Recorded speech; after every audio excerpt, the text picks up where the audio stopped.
Hora Sinaj v Arábii.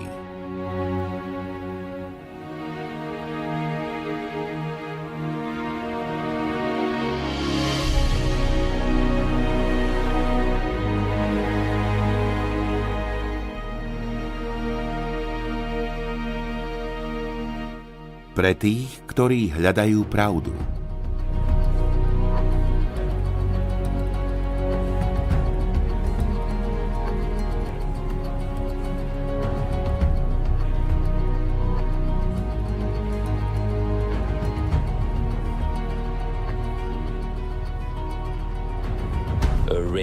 Arábia, staroveká a tajomná krajina pod saúdským islamským režimom s jej bohatými ropnými zdrojmi, skrýva mnoho nevyslovených práv. Nedávne objavy priviedli mnohých k presvedčeniu, že táto krajina je v skutočnosti stratenou krajinou Mojžiša.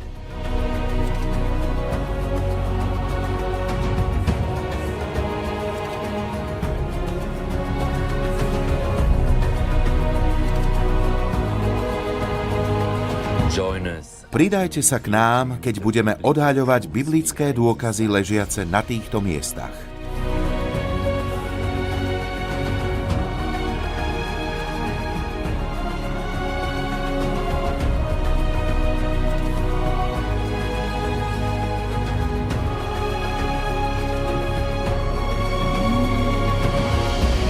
Je čas, aby každý vedel, že Božie slová sú neomylné a že jeho príbehy sú pravdivé.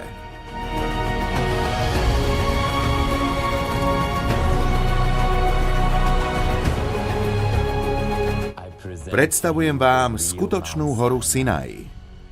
Odhaľujeme tajomstvá Arábie.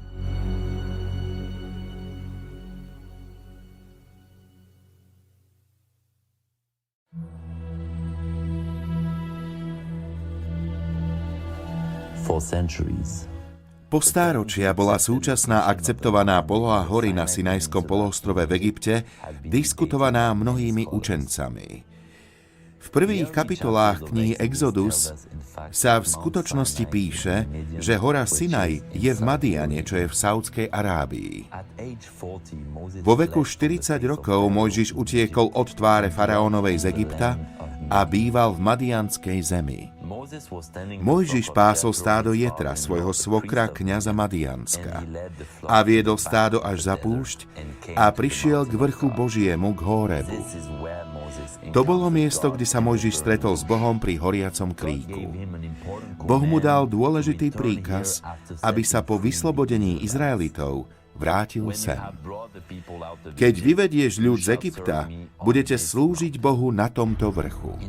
V roku 1984 archeológ Ron Wyatt odišiel do Madiánu, kde veril, že nájde skutočnú horu Sinaj. Potom, keď ho saúdsko-arabské úrady obvinili zo špionáže, on a jeho dvaja synovia strávili 78 dní vo väzbe. Napriek tomu, Ron Wyatt dokázal priniesť svetu bezprecedentné zábery z týchto biblických miest. Do dnešného dňa sú oplotené saúdsko-arabskou vládou ako archeologické náleziská. Tieto objavy už nesmú zostať skryté a musia byť ukázané svetu.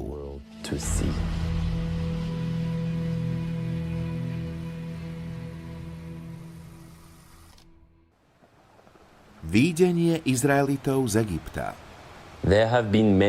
Existuje veľa hypotéz o mieste prechodu Izraelitov cez Červené more. Pláž Nuvejba je jednoznačne najlepším kandidátom. S rozlohou, ktorá by dokázala pojať milióny ľudí, si ľahko vieme predstaviť Izraelitov uviaznutých medzi Červeným morom a faraónovou armádou. Vďaka potápačskému výskumu a podvodným dronom sa v hlbinách Červeného mora našli zreteľné časti egyptských vozov. Toto je miesto, kde Boh vyslobodil Izrael z Egypta a urobil im cestu do Arábie.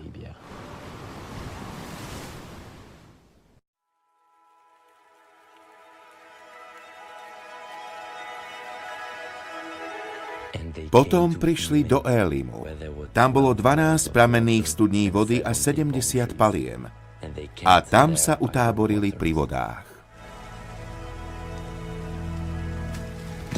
Prvou zastávkou je Élim, oáza priamo pri pobreží Červeného mora, kde synovia Izraelovi našli vodu na pitie.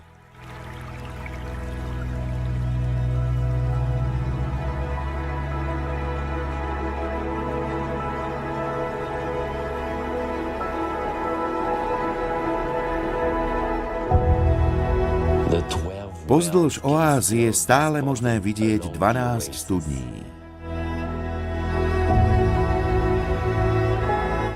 Niektoré dokonca dodnes využívajú miestni obyvatelia.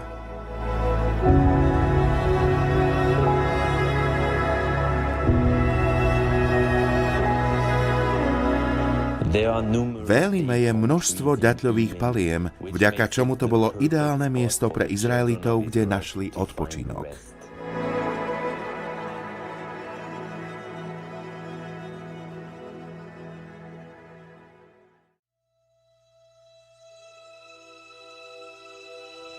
Potom sa celá obec synov Izraelových vydala na cestu z púšte Sín a utáborili sa v Refidíme, kde nebolo vody na pitie pre ľud. A ľud tam bol smedný a žiadal si vody.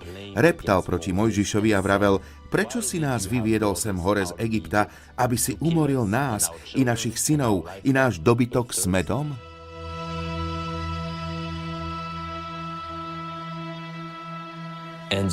A Hospodin riekol Mojžišovi: hľa, ja tam budem stáť pred tebou na skale na Hórebe. A udrieš po skale a výjdu z nej vody a ľud bude piť.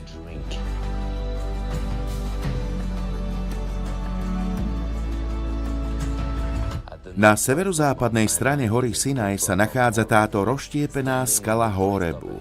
Stojí na hrebení kopca a je vysoká vyše 15 metrov. Ľahko sa dá vidieť z veľkej diaľky.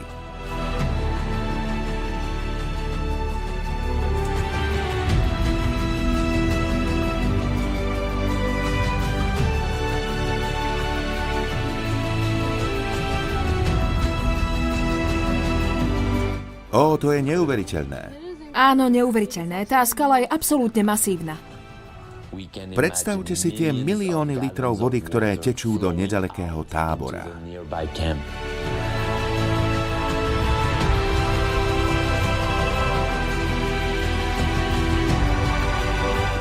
Samotná skala vykazuje známky vodnej erózie.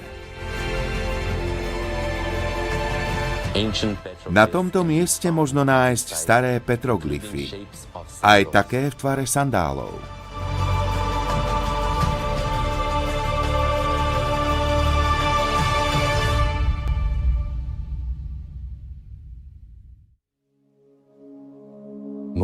Mojžiš, vstanúc skoro ráno, vystavil oltár pod vrchom a postavil 12 pamätných stĺpov podľa počtu 12 pokolení Izraelových.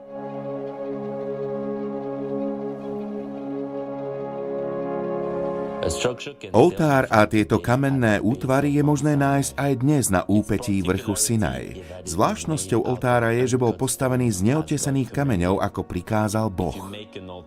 Keď mi spravíš oltár z kameňov, nepostavíš ho z tesaných kameňov.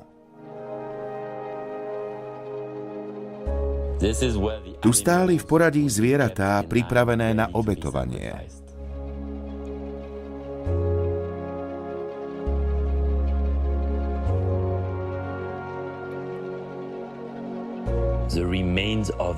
Aj pozostatky 12 stĺpov možno stále vidieť na úpetí hory Sinaj, takmer o 3000 rokov neskôr.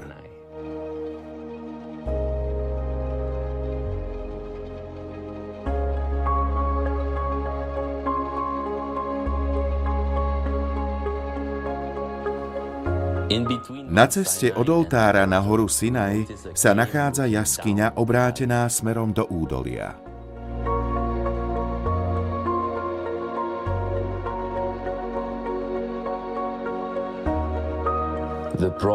Prorok Eliáš išiel 40 dní a 40 nocí, kým nedorazil na vrch Boží Hóreb.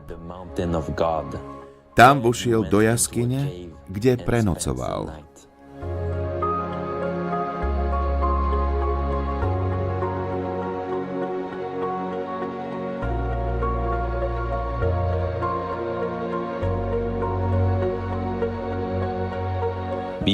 Za Eliášovou jaskyňou je rovná plocha. Toto je miesto, kde na Boží pokyn mali vystúpiť Mojžiš, Áron a 70 starší.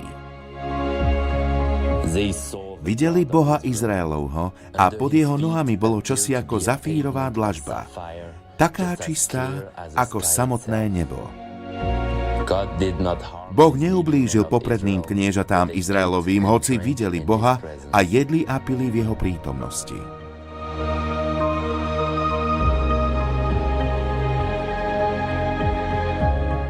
Krátko potom bolo Mojžišovi povedané, aby pokračoval vo výstupe na horu s Jozuom. Toto je miesto, kde mu Boh dal kamenné dosky so zákonom 10 prikázaní. Sláva Hospodinova bola na pohľad ako zožierajúci oheň na temene vrchu. Môže byť tento ščernený vrchol hory Sinaj dôkazom Božej svätej prítomnosti?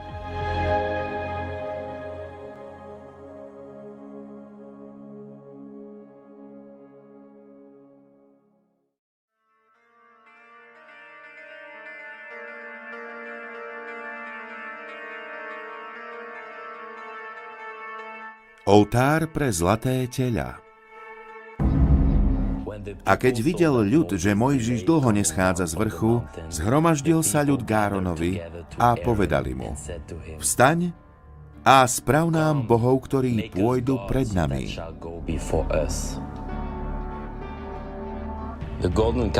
Oltár pre zlaté teľa je saudskou vládou uznaný za archeologické nálezisko. V snahe zachovať toto miesto postavili okolo neho plot. Na zemi vidíme veľké balvany, ktoré tvoria základ oltára. Tieto vyobrazenia pripomínajú egyptského boha Hathora, boha prosperity.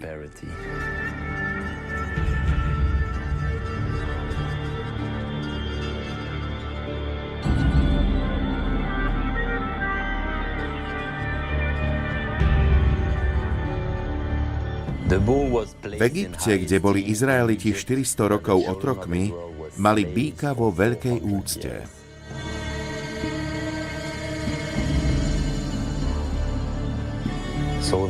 Takže si vytvorili obrazy, ktoré boli prirodzené ich vzdorovitému srdcu.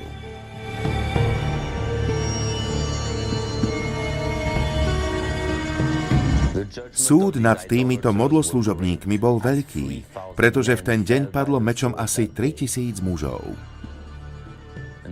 Nedaleko od oltára pre zlaté teľa sa nachádza uzavretý jednoduchý cintorín. Je veľmi pravdepodobné, že toto je miesto, kde pochovali mŕtve telá modloslužobníkov.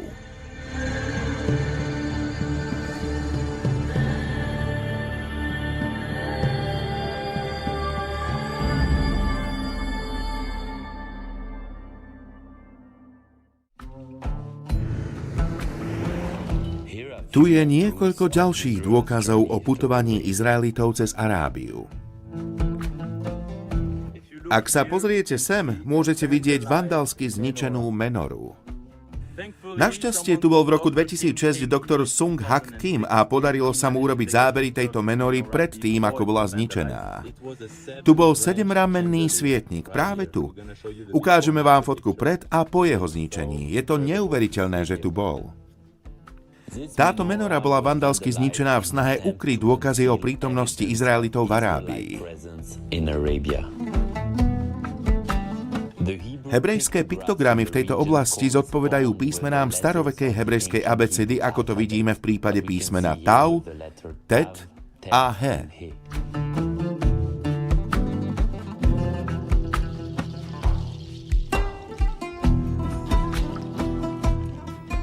Manna bola ako semeno koriandra a farbu mala ako gumová živica. Ľudia ju zbierali a mleli na žarnovoch medzi dvomi kameňmi alebo tlkli v mažiaroch. Tu môžeme vidieť veľký kameň s obrovskou priehlbinou, ktorý sa používal na mletie manny. Takže mali tlčik a mažiar. Toto bol mažiar. Okolo hory Sinaj možno nájsť veľa takýchto mažiarov.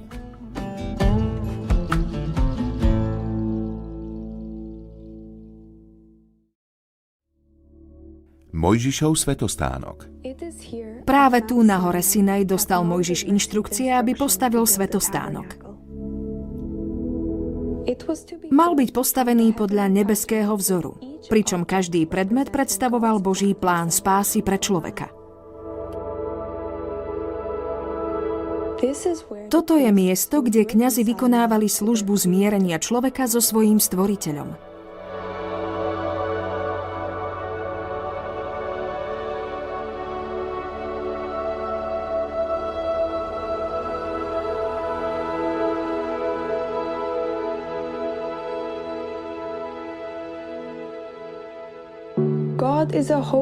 Boh je svätý.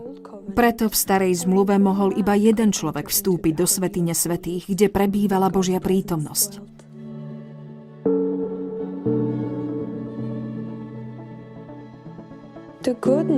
Dobrou správou je, že Ježiš s nami uzavrel novú zmluvu. Svätostánok je teraz len symbolickým znázornením toho, ako sa človek musí zmieriť so svojím stvoriteľom.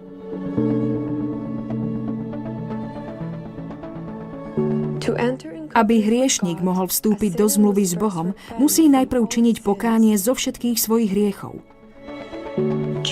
Ježiš Kristus dal seba ako najvyššiu obeť zmierenia, ale stále vyžaduje, aby sme činili pokánie a zachovávali jeho prikázania. Je napísané, že máme dať svoje telá ako živú obeť, svätú a príjemnú Bohu, čo je naša rozumná svätoslužba.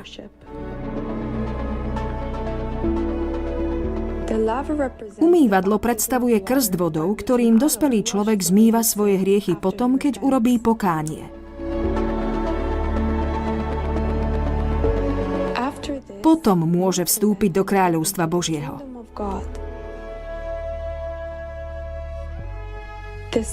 Sedemramenný svietnik a chlieb predloženia predstavujú slova Ježiša, ktoré nás živia a vedú naše kroky.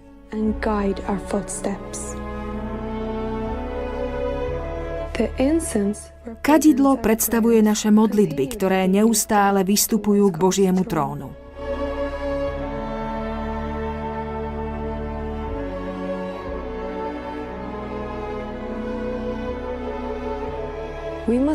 Musíme prijať dar Svätého Ducha Božieho, ktorý nás uvedie do každej pravdy, ako nám to Ježiš zasľúbil.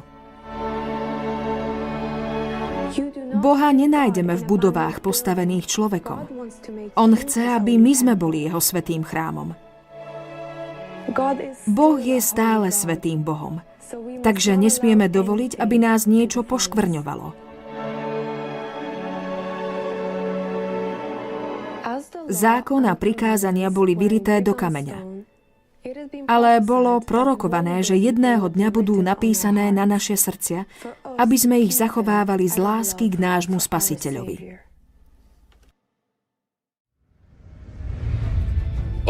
Všetky tieto veci sa udiali Izraelitom, aby slúžili ako príklad. Boli zapísané ako varovanie pre nás, ktorí žijeme na konci vekov. Boh uzavrel zmluvu s Izraelitmi na hore Sinaj, ale neboli verní až do konca a neboli zachránení. Dnes Boh volá k pokániu celý svet. Ježiš je jediná cesta k Otcovi a volá vás, aby ste sa vzdali svojho hriešného života a nasledovali ho. Tak ako Izrael musel výjsť z egyptského otroctva, aj vy musíte výjsť z otroctva hriechu, ktoré vedie k smrti a zničeniu. Boh chce, aby ste boli svätí, ako je On svätý. A potom musíte zmyť svoje hriechy pri krste. Boh zláme otroctvo hriechu a smrti vo vašom živote. Nikdy sa neobzerajte za svojím starým životom hriechu, ako sa Izraeliti obzerali za Egyptom a zomreli na púšti. Aj keď videli slávu Boha, nemohli vstúpiť do zasľúbenej zeme.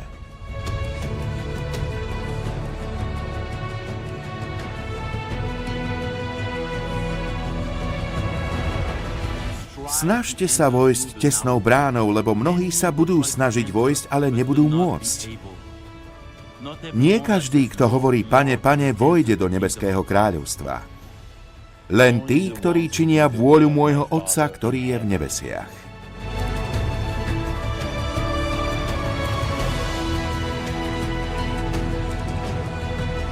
A Boh zasľúbil víťazom, že im dá korunu večného života. Hovorí, ja budem ich Bohom a oni budú mojimi synmi.